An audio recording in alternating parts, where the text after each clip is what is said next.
there to do a professional job as you would expect.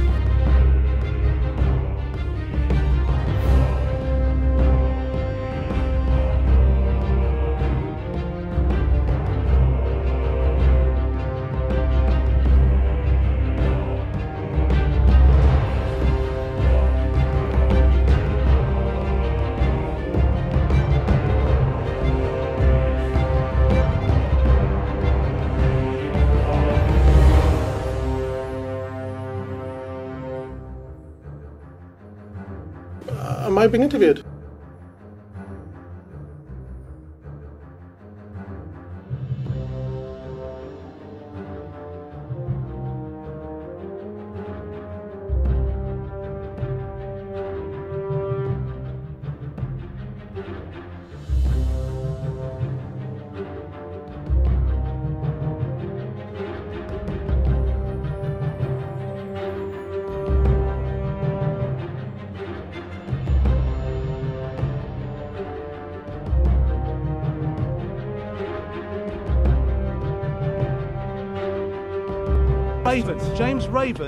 James Raven was the man who worked with McIntyre undercover, who was done for murder. How much money do you personally have He murdered somebody. How much money are you being sued for right now? He murdered somebody. He's a BBC reporter. You've got down against your name, is that right?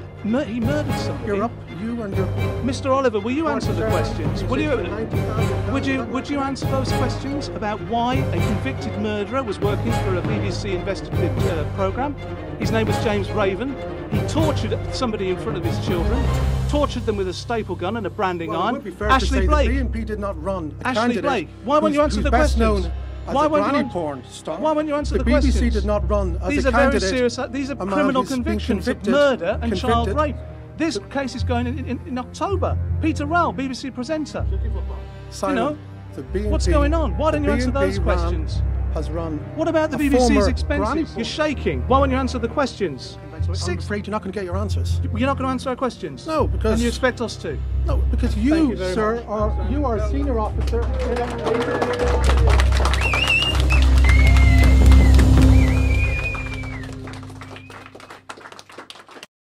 The last BBC attack on the British National Party involved the use of paid left-wing infiltrator Andy Sykes and an undercover BBC journalist Jason Gwynne, posing as party officials and activists. Those individuals wormed their way into positions of trust that they then betrayed in order to give the BBC the bogus expose they wanted. The BBC smear used their undercover recordings and selective editing in a deliberate effort to have the leader of an elected political party, backed by more than 1 million voters, thrown into prison for the crime of calling for justice and protection for the innocent young victims of Muslim paedophile gangs.